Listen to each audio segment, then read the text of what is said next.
Plan de lectura día 15, mes 12. Libro del profeta Miqueas. El nombre Miqueas significa ¿quién es como el Señor? Este profeta procedía de Judá y fue allí donde desarrolló la mayor parte de su ministerio, aunque también predicó mensajes que se refirieron a Samaria.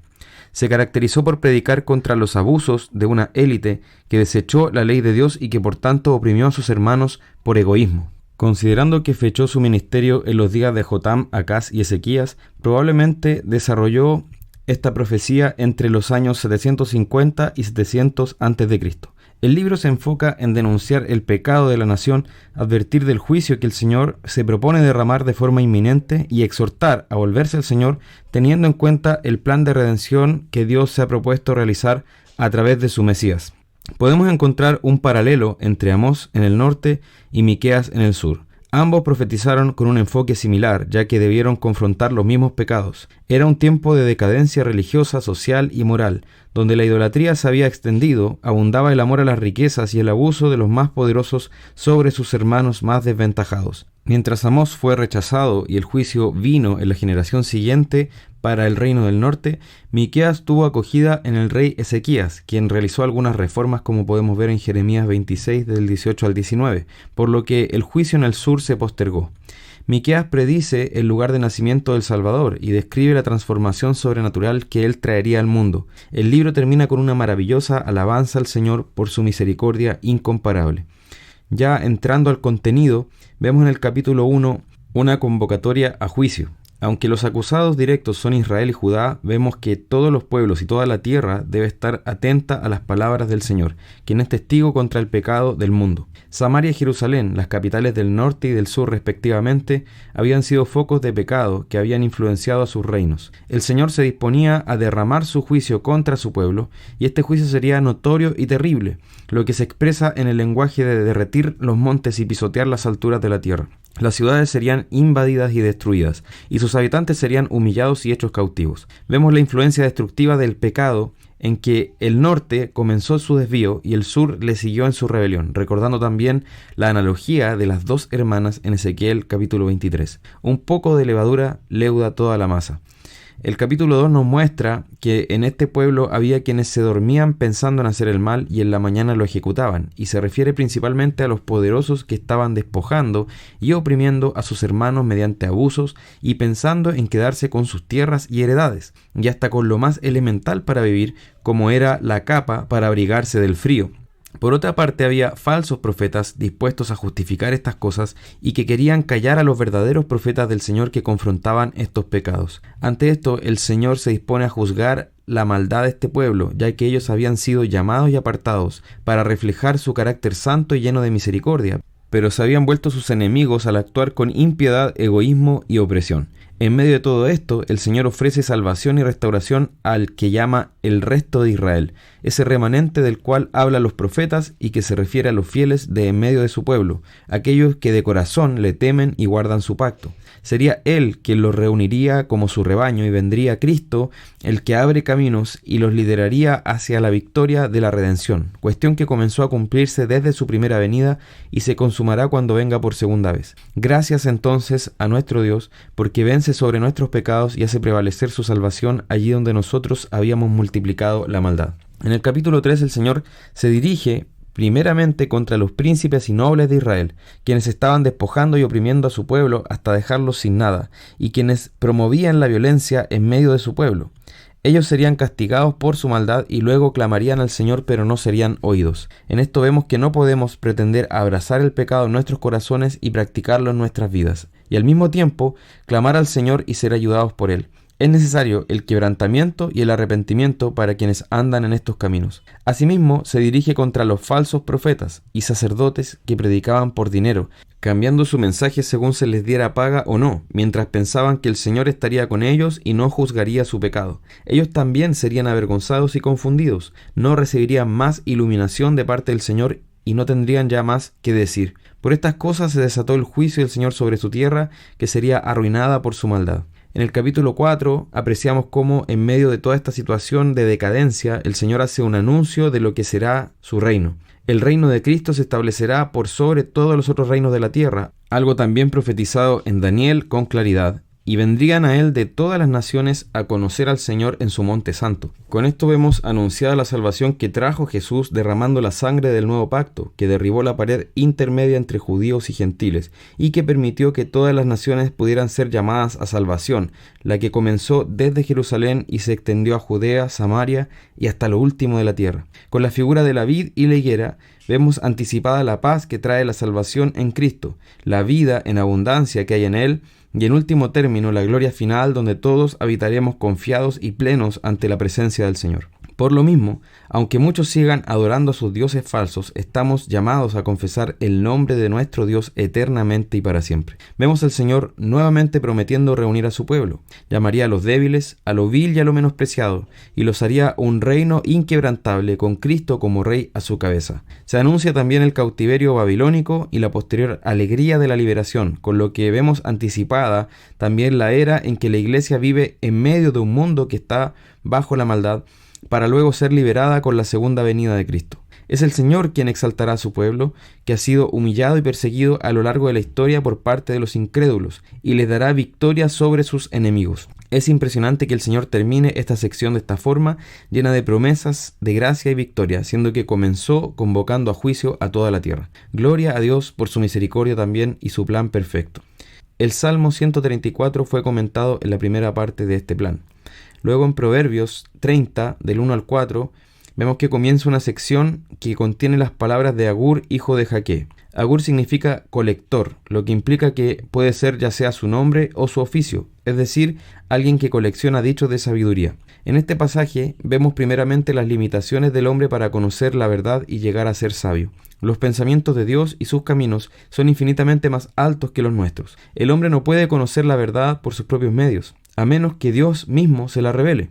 Gracias al Señor porque no nos ha dejado en nuestra ignorancia, sino que nos ha hablado por medio de su Hijo Jesucristo, y su testimonio lo encontramos en la Escritura. Ya que tenemos esta revelación perfecta de Dios, debemos entonces disponer nuestros corazones a conocerla, a creer lo que ella dice y a obedecerlo en nuestra vida. En Apocalipsis 6 vemos que este capítulo está enmarcado en un ciclo que es el segundo ciclo de visiones que comenzó en el capítulo 4. Lo expuesto aquí va en línea con el capítulo anterior, de modo que los sellos de los que habla aquí son los que están en el rollo que fue tomado por el Cordero, quien, como Señor de todo, en dominio de los tiempos y las edades, comienza a abrir dichos sellos, lo que produce distintos efectos en la creación. Los primeros 4 sellos corresponden a 4 caballos, cada uno presentado por uno de los seres celestiales. No debemos pensar que los sellos, y en especial los caballos, se dan en orden temporal, sino que todos ellos se manifiestan en el mismo lapso, que es desde la ascensión de Cristo hasta el último día. Todos estos caballos tienen fuerte relación con el Antiguo Testamento, especialmente con Zacarías, que es también donde vemos la visión de los caballos, y en Ezequiel. Al abrir el primer sello sale un caballo blanco. Se ha discutido mucho sobre qué representa y específicamente quién es su jinete. Adherimos a la interpretación de que es el mismo Cristo, ya que solo Él se muestra en Apocalipsis como el vencedor. Es Él quien aparece en un caballo blanco en Apocalipsis 19, y el color blanco siempre se muestra en relación con el Señor, con su pureza, su santidad y su justicia. De hecho, su pueblo son aquellos también que se muestran vestidos de blanco. Además, lleva una corona y lleva un arco, tal como la Septuaginta describe a Cristo en el Salmo 45, diciendo: «Y en tu majestad cabalga, y dobla el arco, y prospera y reina», lo que va muy bien con la descripción que se hace aquí del caballo blanco. Recordemos que la Septuaginta es la traducción griega del Antiguo Testamento que usaron los apóstoles y la iglesia primitiva. Entonces, la visión del caballo blanco nos muestra a un Cristo que sale venciendo con el fundamento ya de su obra consumada en su resurrección y su entrada en la gloria. Y sale este caballo para vencer, es decir, para establecer por completo el reino que ya fue inaugurado en su primera venida y dar así su victoria a su pueblo. El caballo bermejo, de color como fuego, representa las fuerzas de guerra que acaban en muerte, pero hay razones para creer, como lo hace el intérprete Hendrickson, que se refiere de forma especial a la persecución dirigida contra la iglesia, por el contexto general del libro y de este mismo pasaje. Recordemos que Apocalipsis tiene como destinatarios originales a una iglesia perseguida en diversos sentidos y en general sufriendo apreturas económicas. Esto también mostraría que siempre donde el caballo blanco de Cristo avanza y va venciendo en el mundo, de detrás viene la reacción de los rebeldes, persiguiendo a su pueblo. Esta persecución la encontramos a lo largo de toda la historia, desde el homicidio de Caín contra Abel y hasta el último de los mártires de Cristo en la tierra. Es decir, este caballo no pertenece solo a una era en particular, así como los otros, sino que podemos observarlo desde que existe pecado en la tierra, y no hay siglo en la historia en que no haya visto la sangre de los mártires derramada sobre la tierra. Así será hasta que Cristo venza por completo en el día final. Ese es nuestro consuelo y nuestra esperanza. El caballo negro nos habla de fuerzas económicas que resultan en pobreza. Los precios que se muestran allí están inflados más de 12 veces lo normal y serían imposibles de financiar para quienes no sean ricos y poderosos, considerando que un denario era la paga en ese tiempo para una jornada. Son precios que nos muestran hambruna, ya que a lo más un hombre podría comer con ellos, pero jamás una familia. El hecho de que no se tocan el aceite y el vino nos habla de productos que disfrutan aquellos que tienen más abundancia. Por tanto, los ricos en general seguirán sus vidas, pero los pobres sufrirán escasez. También hay razones para creer que este caballo se refiere especialmente a aflicciones que vivirán los creyentes, y que en tiempos de Apocalipsis ellos estaban ya sufriendo. Pensemos, por ejemplo, en Esmirna y Filadelfia, las iglesias a las que se dirigieron cartas en los capítulos 2 y 3. La bestia, es decir, el gobierno humano impío, como dice el capítulo 13, no deja que los cristianos compren o vendan, a menos que doblen sus rodillas ante ella. Esto muestra que los cristianos viviremos hambre y escasez económica debido a nuestra fe.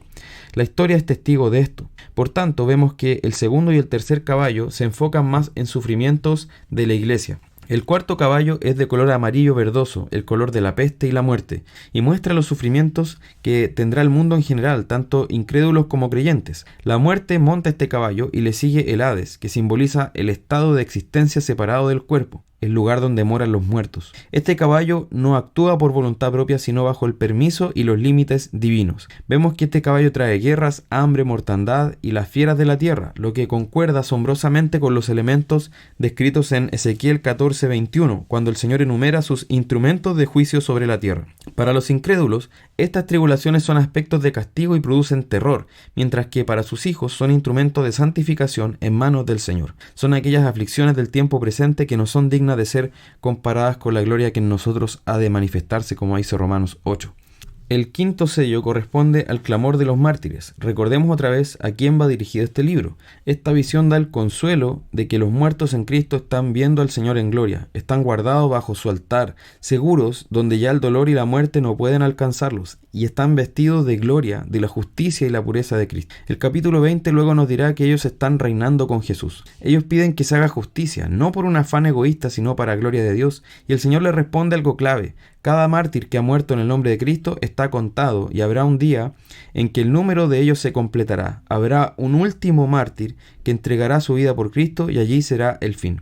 Esto nos muestra que el Señor está en dominio de todo y que incluso podemos morir confiados en Él sufriendo persecución, ya que Él nos tiene en sus manos, nos guarda del mal y hará justicia a su debido tiempo. Por último, tenemos un sexto sello, luego del cual se va a producir un paréntesis, dejando así el séptimo sello para más adelante, algo común en este libro. Este sello introduce el retorno de Cristo. Son los últimos dolores que se manifiestan previos a su venida. Las descripciones que se hacen aquí sobre grandes eventos cósmicos y universales no deben ser tomadas necesariamente en su literalidad, sino que simbolizan a lo largo de la Escritura el terrible juicio de Dios y el terror que producen los incrédulos sin importar su sexo, edad ni condición social, quienes al ver los grandes desastres naturales y los eventos en los astros estarán llenos de pavor ese día, deseando la muerte sin que ésta llegue. Los creyentes podrán estar confiados como un león, sabiendo que se cumple el plan del Señor, algo que esperamos y anhelamos. Los impíos preferirán ser cubiertos por los montes antes que ver al Cordero viniendo en su ira, visitando la tierra con juicio. Esto nos debe llevar a tomar en serio al Señor, sabiendo que Él juzgará la tierra con justicia y pagará a cada cual según sus obras. Aquellos que no sean hallados en Cristo serán destruidos, pero también nos debe llevar a encontrar consuelo y esperanza, sabiendo que este juez universal ha prometido guardar a los suyos hasta el fin, y tenemos la garantía de que Él se hizo hombre, murió, fue sepultado y resucitó por nosotros para darnos vida. Entonces esperemos y anticipemos ese día, rogando al Señor que venga pronto.